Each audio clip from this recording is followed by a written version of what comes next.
አቡነ ሳይሮስ በኦሮሚያ ቤተ ክህነት ስር የነበሩት እንዲመለሱ አደረጉ። ጥር 14 ቀን 2015 ዓ.ም ከቅዱስ ሲኖዶስ ዕውቅና ውጪ ተሾመው ከነበሩት አባቶች መካከል ሶስቱ አባ ገብረ ኢየሱስ ገለታ፣ አባ ወልደ ኢየሱስ ኢፋናና አባ ኃይለ ኢየሱስ ተስፋዬ ሰኔ 16 ቀን 2000 ጵጵስናን አልፈልግም ነበር። ጵጵስና የሚባለው ነገር ሁሉ ፈራ ነበር። በጽዋ ቅዱስ አቡነ ተክለ ሃይማኖት በኢትዮጵያ ጵጵስና ሊሾሙ አድርጋለሁ ምን ወደ ሰማሁኝ። የተወደዳችሁ ቤተሰቦቻችን ኦርቶዶክሳውያን እንዴት አላችሁ? እንዴት ቆያችሁ? እንዴት ሰነበታችሁ? ይህ ያሮስ 2 ነው። ያሮስ 2 ከብዙ ጊዜ በኋላ ነው የመጣው። ታዲያ መረጃው በደንብ አድርጋችሁ ላይክ በማድረግ ሼር በማድረግ ትብብራችሁን አጋርነታችሁን በማሳየት ከጎኔ የቆሙ። ዋናው ቻናል እንግዲህ ከ80 ሺህ በላይ ያፈራነው ቻናላችን ከቁጥጥራችን ውጪ ሆኖ እሱን መቆጣጠር አንችልም። ስለዚህ ያለን አማራጭ ሌላ ቻናል ከፍቶ መንቀሳቀስ ነው። በመሆኑም ያሮስ 2ን ወደ እናንተ ይዘን መተናል። ውድ ኦርቶዶክሳውያን የቀደመ ትብብራችሁ የቀደመ አጋርነታችሁ በእጅጉ ያስፈልገኛል። ስለዚህ ሁላችሁም ይህንን መረጃ ላይክና ሼር በማድረግ ትብብር አጋርነታችሁን በማሳየት ከጎኔ እንድትቆሙ በትህትና ይጠይቁኝ። ወደ መረጃችን በቀጥታ አምራለሁ። በስመ አብ ወወልድ ወመንፈስ ቅዱስ አሐዱ አምላክ አሜን። የፍጥረታት ሁሉ አባት የሰማይና የምድር አስገኛ ጋይስ ዓለም ቅድስት ሥላሴ ክብር ምስጋና ይድረሰው። ወላዲተ ቃል አምላክ አቁራይተ ማሳሊተ ምሕረት ቤዛዊተ ዓለም ድንግል ማርያም ውዳሴ ክብር ይድረሳት። ቅዱሳን እንደየማዕረግና ክብራቸው ምስጋና ይድረሳቸው። እንዴት አላችሁ? እንዴት ቆያችሁ? እንዴት ሰነበታችሁ? ውድ ቤተሰቦቻችን ላይክና ሼር በማድረግ ጀምሩልኝ። ቢያንስ 200 ላይክ ያስፈልገዋል። በቀጥታ ወደ መረጃችን እናመራለን። የምንመለከተው እንግዲህ ብፁዕ አቡነ ሳይሮስ ጋር የተገናኘ መረጃ ይሆናል። አድምጠን እንመለስ። ጥር 14 ቀን 2015 ዓ.ም ከቅዱስ ሲኖዶስ ዕውቅና ውጪ ተሾመው ከነበሩት አባቶች መካከል ሶስቱ አባ ገብረ ኢየሱስ ገለታ፣ አባ ወልደ ኢየሱስ ኢፋናና አባ ኃይለ ኢየሱስ ተስፋዬ ሰኔ 16 ቀን 2017 ዓ.ም በይቅርታ ወደ እናት ቤተክርስቲያናቸው ተመልሰዋል። ብፁዕ አቡነ ሳዊሮስ በመንበረ ፓትርያርክ ጠቅላይ ቤተ ክህነት ዋና ስራ አስኪያጅ የደቡብ ምዕራብና የሸገር አህጉረ ስብከት ሊቀ ጳጳስ የምስካየ ኅዙናን መድኃኔዓለም ገዳም የበላይ ኃላፊና የቅድስት ሥላሴ ዩኒቨርሲቲ ቦርድ ሰብሳቢ ባስተላለፉት መልእክት እግዚአብሔር ፈቅዶ እነዚህ አባቶች እሺ እንታዘዛለን ብለው ጥሪ ስለተደረገልን እንመለሳለን ብለው በመምጣታቸው የሚያስደስት ነው። እንኳን ደህና መጣችሁ በማለት መልእክታቸውን አስተላልፈዋል። ከዛ ከነበሩት የቀሩት አባቶች ናቸው። ያው እስካሁን በዛው በየቤታቸው ሲጸልዩ ቆይቶ ነበርና አሁን እግዚአብሔር ፈቅዶ ሰሞኑን ትናንት ወዲያም ሳነጋግራቸው ስንነጋገር ቆይተን እነሱም ወደዚህ ለመምጣት አምነው በዛሬው ዕለት እንግዲህ ተነስተው ወጥተዋል። እንግዲህ የቀሩት አሁን አንደኛው እንኳን መንገድ ላይ መኪና አጥቶ ነው መሰለኝ። አንደኛው ያው አላገኘናቸውም። እነሱ መንገድ ላይ ነው ያሉት። እነዚህ አባቶች እንግዲህ እሺ ብለው ያው እንታዘዛለን። በፊትም ቢሆን እኛ ብዙ ለመሄድ ብዙ ቤተክርስቲያኒቷን ለመጉዳት አይደለምና አሁንም ደግሞ ጥሪ ከተደረገልን እንመለሳለን ብለው ነው በዛሬ ዕለት የመጡት። እንግዲህ እንኳን ደህና መጣችሁ ነው የምንላቸው። በይቅርታ የተመለሱት አባቶችም እንደተናገሩት ከዚህ በኋላ በሕገ ቤተ ክርስቲያን በመገዛት የቤተ ክርስቲያንን አንድነት አክብሮ በማስከበር ከቅዱስ ሲኖዶስ ብቻ የሚተላለፈው መመሪያና ውሳኔ ተቀብለን ተግባራዊ እናደርጋለን ብለዋል። ለሕገ ቤተ ክርስቲያን በመገዛት የቤተ ክርስቲያንን አንድነት አክብረን በማስከበር ከቅዱስ ሲኖዶስ ብቻ የሚተላለፈውን ማንኛውም መመሪያና ውሳኔ የምንቀበልና ተግባራዊ የምናደርግ መሆናችንን እየገለጽ ለተፈጠረው ችግር ይቅርታ እንዲደረግልን ብፁዕ አቡነ ዲዮስቆሮስ የቅዱስ ሲኖዶስ ዋና ጸሐፊ የደቡብ ምስራቅ ትግራይና የራያ አህጉረ ስብከት ሊቀ ጳጳስ ባስተላለፉ መልእክት አባቶቻችን ንዚን ወክሙ ዜና ሰናይ ንዚን ወክሙ ዜና ሰናይ ዘነገሩነ አበዊነ ዘነገሩነ አበዊነ አበዊነ አሁን እግዚአብሔር ፈቅዶ ሰሞኑን ትናንትም ከትናንት ወዲያም ሳነጋግራቸው ስንነጋገር ቆይተን እነሱም ወደዚህ ለመምጣት አምነው በዛሬው ዕለት እንግዲህ ተነስተው መጥተዋል። እንግዲህ የቀሩት አሁን አንደኛው እንኳን መንገድ ላይ መኪና አጥቶ ነው መሰለኝ። አንደኛው ያው አላገኘናቸውም። እነሱ መንገድ ላይ ነው ያሉት። እነዚህ አባቶች እንግዲህ እሺ ብለው ያው እንታዘዛለን። በፊትም ቢሆን እኛ ብዙ ለመሄድ ብዙ ቤተክርስቲያኗን ለመጉዳት አይደለምና አሁንም ደግሞ ጥሪ ከተደረገልን እንመለሳለን ብለው ነው በዛሬ ዕለት የመጡት። እንግዲህ እንኳን ደህና መጣችሁ ነው የምንላቸው። ለብፁዕ ቅዱስ አቡነ ማትያስ ቀዳሚ ፓትርያርክ ርዕሰ ሊቃነ ጳጳሳት በኢትዮጵያ ሊቀ ጳጳስ ዘአክሱም ወዕጨጌ ዘመንበረ ተክለ ሃይማኖት አዲስ አበባ ጥር 14 ቀን ከቅዱስ ሲኖዶስ እውቅና ውጭ በተደረገው የኤጲስቆጶሳት ሹመት ላይ የተሳተፍ መሆናችን ይታወቃል።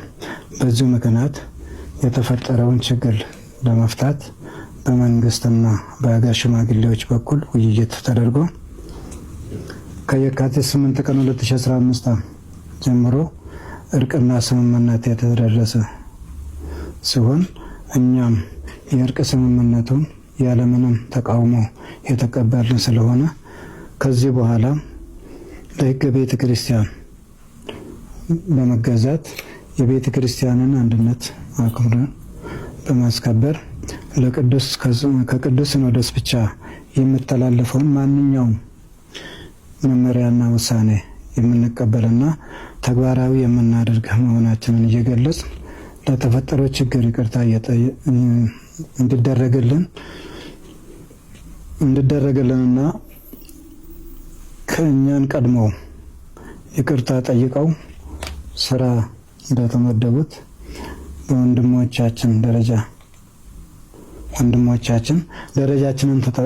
ደረጃችን ተጠብቆ ስራ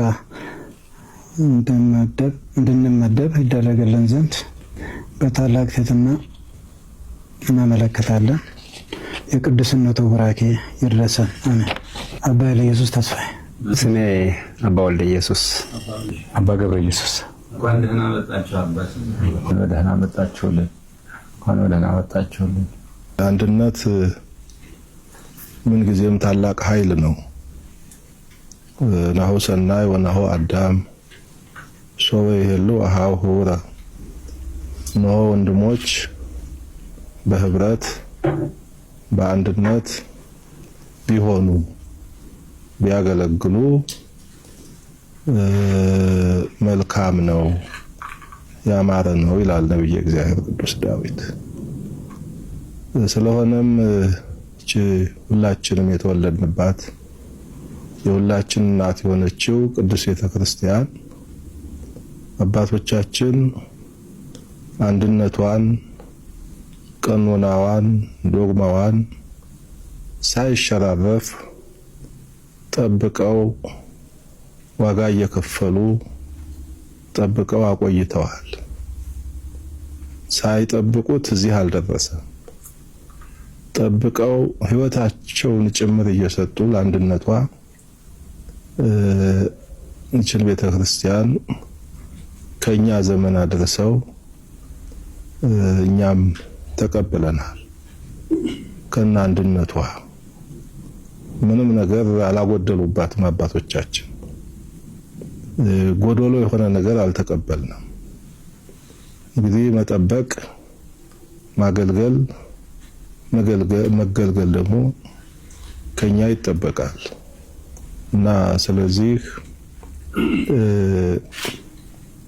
በዚህ ላይ እንግዲህ ብፁዕ አባታችን አቡነ ሳዊሮስ ያደረጉት ጥረት ከፍተኛ ነው። እጅግ በበኩሌ አመሰግናለሁ። ምክንያቱም አባቶቻችንን የገነቡትን አንድነት በእኛ ዘመን መፍረስ የለበትም። በእኛ ዘመን መጥፋት የለበትም። አንድነት ውበት ነው። አንድነት ጌጥ ነው። አንድነት ክብር ነው። አንድነት ኃይል ነው። አንድነት ደግሞ አሸናፊነት ነው። አንድ ስንሆን ሁሉንም ነገር ይሳካልናል። ሁለቱም ሶስትም ሆናችሁ በስሜ ካላችሁ እኔም እገኛለሁ በመካከላችሁ ይላል ማቴዎስ ወንጌል ምዕራፍ 18 ቁጥር 19 ላይ ተጽፎ ይገኛል። ስለሆነም አሁንም ብፁዕነታቸው ብፁዕ ጠቅላይ ስራ አስኪያጅ ባደረጉት ያላሰለሰ ጥረት በዚህ ሰዓት እናንተ ወደ እናት ቤተክርስቲያናችሁ ወደ አንድነት በመምጣታችሁ እናንተም ልትመሰገኑ ይገባል። ምክንያቱም የምናስበው ነገር እንግዲህ በብፁዕ አቡነ ሳዊሮስ የተመሩት እኚህ ሶስቱ አባቶች መጥተው ይቅርታ ጠይቀዋል። እግዚአብሔር የተመሰገነ ይሁን። እንግዲህ በቀጣይ የሚሆኑ ነገሮችን የተከታተልን ለእናንተ የምናስደምጣችሁ ነው የሚሆነው። መረጃው በደንብ አድርጋችሁ እንዲዳረስ ላይክ ማድረጋችሁ ትብብር አጋርነታችሁን ማሳየታችሁ እንዳይዘነጋ ያልኩኝ ወደ መጨረሻ መረጃችን እናመራለን። ጵጵስና መሾም እፈራለሁ እንደመሾም አላውቅም ነበር ሲሉ ብፁዕ አባታችን ተናግረዋል። በዚህ መሰረት ያው ይኖራሉ ፈተናዎች፣ ግን መንፈስ ቅዱስ ደግሞ ያው አንድነቷን አጽንቶ ያኖራታል። ይሰበስበናል። ከተበታተንበት፣ ከተለያየንበት፣ ከራቅንበት መንፈስ ቅዱስ ይሰበስበናል እና በዚህ ላይ እንግዲህ ያው ጥያቄያችሁም ቤተክርስቲያን ትፈጽማለች። በዚህ ሰዓት የተደረገው እናንተ መምጣት እጅግ ሁላችንም ደስ ብሎናል። አማኞች ምዕመናን ሁሉ አንድ ስንሆን ነው ደስ የሚላቸው። አንድ ስንሆን ነው በእኛ የሚኮሩብን፣ ቃላችንም የሚያዳምጡ፣ አንድነታችንንም የሚያከብሩ አንድ ስንሆን ነውና ስለዚህ እናንተንም ልትመሰገኑ ይገባል። በበኩል ያመሰግናለሁ። ብፁዕ አባታችን አቡነ ሳዊሮስም ይህንን ጉዳይ ያው ለቤተ ክርስቲያን አንድነት ጽናት እንዲኖር ከፍተኛ ጥረት አድርገዋል። ብፁዕነታቸው ጀምረው እዚህ አድርሰዋል። እውነትን ነው የምንናገረው። ምክንያቱም እውነት ማለት ደግሞ ከኛ ይጠበቃል። ከታላቋ ቤተክርስቲያን እኛ የታላቋ ቤተክርስቲያን አንደበት ነን። የራሳችን አንደበትም የለንም እና ስለዚህ እግዚአብሔር ይመስገን ቅዱስ አባታችንም ብፁዕ አባታችን አቡነ ሳዊሮስም እንኳን ደስ ያላችሁ ላለሁኝ እንግዲህ ያው በዚሁ አጋጣሚ የቤተክርስቲያናችንን አንድነት አጽንተን እንድናገለግል ስለሆነ የተጠራ ነው። ለሌሎችም መንፈሳዊ የሰላም የአንድነት ጥሪያችንን በቅዱስ ቤተክርስቲያናችን ስም እናስተላልፋለን። ስለነበረን ጊዜ ቆይታ እግዚአብሔር አምላካችን ይህንንም ስላደረገ ክብር ምስጋና ለሱ ይሁን። አመሰግናለሁ። ብራኪ ወደረሰ ቅዱስ አባታችን ዛሬ በእውነቱ የተቀደሰች ቀን ናት ማለት እንችላለን። ምክንያቱም የተለያየ መንፈስ አንድ የሆነበት መንፈስ ቅዱስ የወረደበት ቀን ነውና እስካሁን ድረስ ከወንድሞቻችሁ ተለይታችሁ መቅረታችሁ እያዘን ነበር። በጣም እጅግ እያዘን ነበር። አሁን ወደዚሁ እናንተ መንፈስ ቅዱስ ወርዶ ወደ ወንድሞቻችሁ በመጣ ወደ አባቶቻችሁ በመደመራችሁ በጣም የሚያስመሰግን ነው። አቡነ ሳዊሮስም አዲሱ ስራ አስኪያጅ ጠቅላይ ስራ አስኪያጅ የስራ መጀመሪያ ስላደረጉት ነገሩን እናመሰግናቸዋለን። በጣም ትልቅ ስራ ነው የሰሩት። መቼም ሰው አገናኝ አጥቶ እንደዚህ ሲሆን አገናኝ ሆነው ወደዚሁ ለመመለስ ጥረት ስላደረጉ እናንተም ደግሞ ደስ የሚያሰኝ እንግዲህ ይህንን በብፁዕ ቅዱስ ፓትርያርክ አቡነ ተክለ ሃይማኖት በሶስተኛው ፓትርያርክ አስቧቸው እንግዲህ ጵጵስና ለመሾም ከኢየሩሳሌም መጥተው እንደነገ ሊሄዱ ከጊዜው ባሉበት ነው በግዴታ ሄደው ሳያውቁ ጳጳስ የሆኑት። እንግዲህ መቼስ ያውኖቹን የሚያመጣው ዘመን ይመልሰዋል። ለማንኛውም መረጃው ለመላው ዓለም ይዳረስ። ትብብራችሁን አሳዩ፣ ሼር አድርጉ፣ ላይክ አድርጉ። ትብብራችሁን አጋርነታችሁን በይበልጥ አድርጋችሁ አሳዩ። ምክንያቱም 80 ሺህ ተከታይ የነበረን ቻናላችን አተናል። አሁን ይሄንን የሰራን ያለ ነው። በዚህ ደግሞ በጣም በጠነከረ ጉልበት እንድንመጣ የእናንተ ትብብር በእጅግ ስለሚያስፈልገን ማለት ነው። ሀሳብ አስተያየቶቻችሁን በነጻነት ስጡ። ወንድማችሁ ልዑል መብራቱ ነኝ። ያሮስ የእናንተ ኃላፊነት ነው። ኃላፊነት ብሩስካን የከፋን የሚሄደውና ቸምቻለም ጊዜም ቢሆን የመከራ ዓለም ናት። እንደምታዩት ነው። ብዙ ነገር እየታየ ነው። ብዙ ነገር እያየን ነው፣ እየሰማን ነው። ህዝቡ ችግር ላይ ነው ያለው ሀገሪቱና አሁን እናንተም ከወንድሞቻችሁ ከጓደኞቻችሁ ሆናችሁ ህዝብን ብታስተምሩ በቋንቋው በባህሉ ህዝቡን አስተምራችሁ ወደ መልካም ነገር ብትመሩ በጣም ቤተክርስቲያናችን ደስታ ነው። ስለዚህም እስካሁን ድረስ እናንተም ችግር ውስጥ ቆይታችኋል። ያ ችግር እንግዲህ መቼም እንግዲህ ካሁን በኋላ ያ ቀርቶ ሰላማዊ የሆነ ህይወት፣ ሰላማዊ የሆነ አገልግሎት፣ ሰላማዊ የሆነ ኑሮ እንድትኖሩ ነው። ሁሉም አባቶቻችን ቅዱስ ሲኖዶስም ይህንን መቼም የሚጠብቀውና የሚቀበለው ነገር ምልዓተ ጉባኤም ሁሉም የሚቀበለው ነው እንጂ ምንም የሚወራው ኋላ የሚለው ነገር አይኖርም። ስለዚህ እንኳን ደህና መጣችሁ። እግዚአብሔር አምላክ ሁላችንም ደስ ብሎናል። የቀሩትም አንድ ሁለት ሰዎች እንደቀሩ ይሰማናል። እነሱም እናንተ ደግሞ እነሱ እንዲቀርቡ ለማድረግ ጥረት አድርጉ፣ እንደናንተ እንዲሆኑ። ስለዚህ ሁላችንም በእውነቱ ትልቅ ይሄ ነው። በእውነቱ ክርስቲያን ማለት መንፈሳዊ ህይወት ማለት ይሄ ነው። አንድነት፣ ፍቅር፣ ህገ እግዚአብሔርን ተከትሎ መሄድ፣ ፈሪሃ እግዚአብሔር፣ ቤተክርስቲያንን ማገልገል ነው እንግዲህ ከኛ የሚጠበቀው እና በእናንተ መምጣት ብዙ ሰው አሁን ብዙ ያኮረፈ ካለ ሊመለስ ይችላል። እናንተ ብቻ አይደላችሁም የመጣችሁት። ሰው ከእናንተ ጋር ያለው ሰው ሁሉ አብሮ ይመጣል ወደ እናንተ ቤተክርስቲያንና አሁን ደስታችንን ገልጸናል። እንግዲህ እግዚአብሔር እንኳን አገናኘን፣ እንኳን ደህና መጣችሁ። እግዚአብሔር ይስጥልን፣ ምህረቱን፣ ቸርነቱን፣ ረድኤቱን ይዘዝልን። ወደ መልካም ነገር እንኳን መለሳችሁ።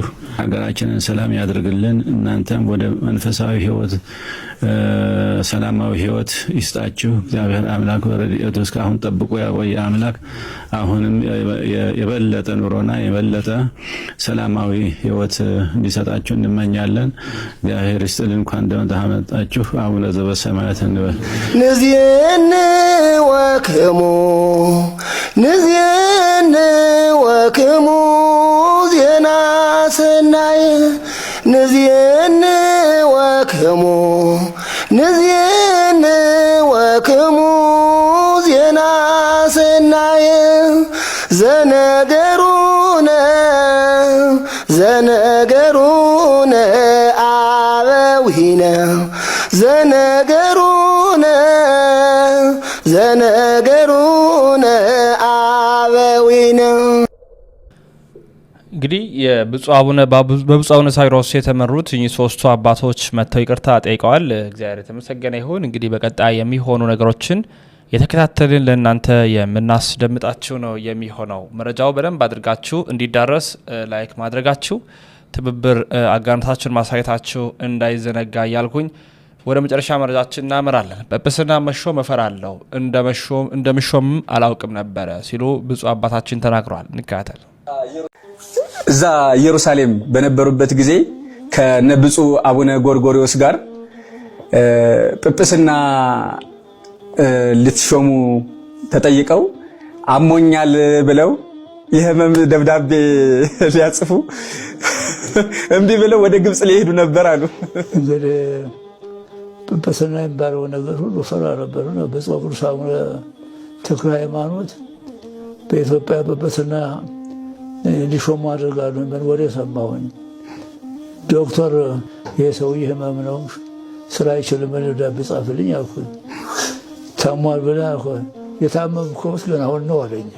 ዶክተር የታመመውን ያድነው ጤነኛ ያደርጋል እንጂ ያልታመመው በሽተኛ ያደርጋል። የታመምኩት ገና አሁን ነው ጤነኛው ሰውዬ ታመም ያለበት ስትለኝ አለ። ግን እባክህ እምቢ አለኝ። ባይሆን ለ10 ቀን ፈቃድ ድረስ እጽፍልሃለሁ አለኛ። ያችን ለ10 ቀን ጻፈልኝ። አምጥቼ ለብፁዕ ወቅዱስ አቡነ ተክለ ሃይማኖት ሰጠኋቸው። በኋላ በዚህ አምልጬ ሄድኩ ማለት ነው። እሺ ከዛ በኋላስ እንዴት ተሾሙ? በኋላ ጊዜ ደግሞ አንተን እንግዲህ ፓትርያርኩ ይፈልጉሃል አቶ መኮንን፣ ሌላ ምክንያት የለም አለም። ሰኞ ታርቀህ ማክሰኞ ትመለሳለህ አሉኝ ወደ ኢየሩሳሌም። ኋላ ህዳር 8 ቀን 1977 ዓመተ ምህረት ነው በካርቶን በአስመራ አድርገን አዲስ አበባ መጣ። እሺ አዲስ አበባ መጣ። እንግዲህ ቅዳሜ ቀን ነው ቀን የነበረው። እንግዲህ ደግሞ ተኝቻለሁ። ኋላ በዚያው ቀን ማታ ፓትርያርኩ ሊቃነ ጳጳሳት ሁሉ ተሰብስበው ቅድስት ማርያም ሲጸሉ ነው ኖረዋል። አሁን ይሄ ስዊድን ያሉት ኤልያስ መጥተው ብፁዕ አቡነ ኤልያስ ከተኛሁበት ቆሰቆሱ። ፓትርያርኩ ሊቃነ ጳጳሳት እዚያ ተሰብስበው ማኅበረ ጸሎት ያደርሳሉ። አንተ ኢየሩሳሌም ተጋድመህ ዝም ብለህ ወቀሱኝ። ኋላ ልብሴን እኮ በእውቀት አለበት ልብሴን እየጎተትኩ ብሄድ እዚያው ማታ ነው ወንበር ላይ አስቀምጠው ጸሎት ጀመሩ። ደነገጥኩ። ሚዜውን አጣሁ። የበዓለ ሲመቱ ቀን አያውቁም እርስዎ እንደሚሾሙ ጵጵስና እንደሚሾሙ አያውቁም። የዛን ቀን ሰላም ተነጋግሬ ልመለስ ነው እያልኩ የሚገርም ነው። ኢየሩሳሌም ልመለስ ነው። የሚገርም ነው። ታዲያ መመሪያ ጸሎት ጀመሩ። በኋላ ደነገጥኩ። ብፁዕ አቡነ ጎርጎርዮስ ማለት የፊተኛ የሞቱት ታዲያ ሀረጁ የነበሩ እሳቸው የቆሙት እንዲህ ተጭነው ይዘው ሰራንልሽ እኮ በግድ ሊቀ ጳጳስነት በግድ ጳጳስና ሰራንልሽ ደስ የሚያሰኝ እንግዲህ ይህንን በብፁዕ ቅዱስ ፓትርያርክ አቡነ ተክለ ሃይማኖት በሶስተኛው ፓትርያርክ አስቧቸው እንግዲህ ጵጵስና ለመሾም ከኢየሩሳሌም መጥተው እንደ ነገ ሊሄዱ ተኝተው ባሉበት ነው በግዴታ ሄደው ሳያውቁ ጳጳስ የሆኑት። የአሁኖቹን እንተው። ለማንኛውም መረጃው ለመላው ዓለም ይዳረስ። ትብብራችሁን አሳዩ፣ ሼር አድርጉ፣ ላይክ አድርጉ። ትብብራችሁን አጋርነታችሁን በይበልጥ በደንብ አድርጋችሁ አሳዩ። ምክንያቱም 80 ሺህ ያህል ተከታይ ነበረን ቻናላችንን አጥተናል። አሁን ይህንን የሰራን ያለ ነው። በዚህ ደግሞ በጣም በጠነከረ ጉልበት እንድንመጣ የእናንተ ትብብር በእጅግ ስለሚያስፈልገን ማለት ነው። ሀሳብ አስተያየቶቻችሁን በነጻነት ስጡ። ወንድማችሁ ልዑል መብራቱ ነኝ። ያሮስ የእናንተ መኛም ነው። ክብር ምስጋና ይሁን ለአብ፣ ክብር ምስጋና ይሁን ለወልድ፣ ክብር ምስጋና ይሁን ለመንፈስ ቅዱስ አንድ አምላክ አሜን።